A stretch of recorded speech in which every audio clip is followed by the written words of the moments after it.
साबायखर बावहरनाय थाबाय खौरांगिरि लोगो नोंथांमोननिसिम आरो बे समाव बनसुनिफ्राय जानानै खौरांगिरि लोगो नोंथांमोन आरो गासैबो बर' रायजो राजाफोरनिसिम बनसुनिफ्राय जानानै गोजोन मोनाबिलि आरो जांख्रिथायारि हामग्लायनाय बावहरनाय थाबाय। जोंना दिनै उदालगुरि जिल्ला बनसुनि दैदेननायाव दिनै उदालगुरि जिल्लानि सिङाव थानाय हरिसिंगा खोन्दोखौ जों दिनै गोजोन दाफुंनानै लानो हाबाय। बेयाव जों आफादगिरि महरै मोननो हादों हितिश दैमारि बिथां आरो गाहाय नेहाथारि महरै एलबार्ट दैमारि आरो बुंथिगिरि महरै बिथां गेरेमसा बसुमतारी आरो गुबुन गुबुन बिबानाव गुबुन बिथांमोना सायख'जादों आरो बेलेग कुइसन सोंना जों दा दिनैसिमहालागै दिनै उदालगुरि जिल्लानि सिङाव मेनलि जोंनि जिल्ला हिसाबै उदालगुरि हरिसिंगा माजबाद पानेरि आरो रौता ओमफ्राय बावैसो दाखालि बावै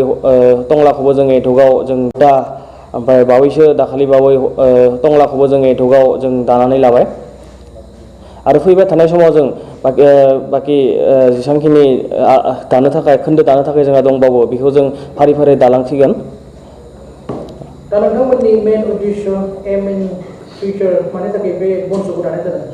जोंनिया मेन गलानो जाहैबाय बनस' दानायनि मेन गलानो जाहैबाय जोंना आलादा रायजो बड'लेण्ड आरो जोंनि हारियाव जेसेबांखिनि समयसा दङ दा हमनानै ला फरायनाय शिक्षा दीक्षा इडुकेसन कालचार इक'नमिकेलि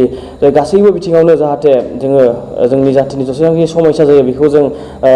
बुंनानै जाहाथे जोङो बेखौ जों समाधान खालामनो हायो थ' बेनि थाखायनो जों बनस'खौ दानाय जादों। नोंथांमोना दा रायजोफोरा गावस्रा दंजोबो सोरबा बनस' सोरबा आबसु सोरबा बिदिनो गुबुन दाब बिदि लानानै दोन बेखौ माबायदि गोरोबनानै माबायदि नोंथांमोना नाजायो सेस्था खालामो?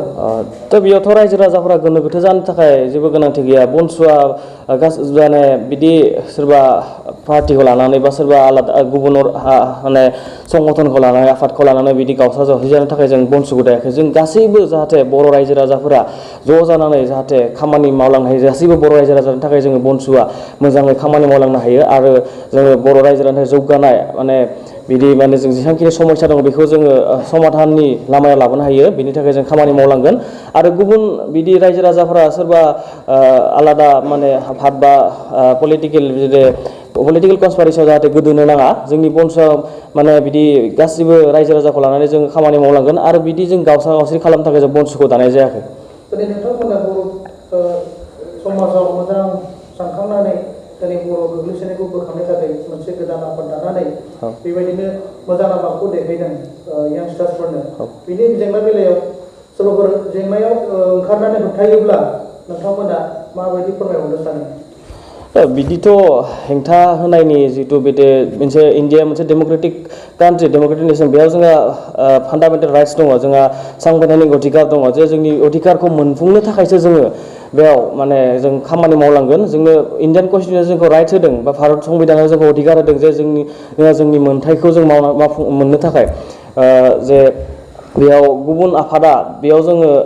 खामानि मावनायाव जिथु हेंथा होआ बेखौ जों खावलायो आरो बे सोरबा आफाद बा सोरबा जों गादिखौ सेनो थाखाय बा सोरबा जों पलिटिकेल पार्टिनि जोङो माबा खालामनो थाखाय बेखौ जों दानाय जायाखै। जोङो गावनि हारिनि बर' हारिनि थाखाय जों मोजांखौ मावलांनो थाखाय जों बे आफादखौ दानाय जादों। बेयाव गुबुन आफाद बा सोरबा पलिटिकेल पार्टिया जोङो बेखौ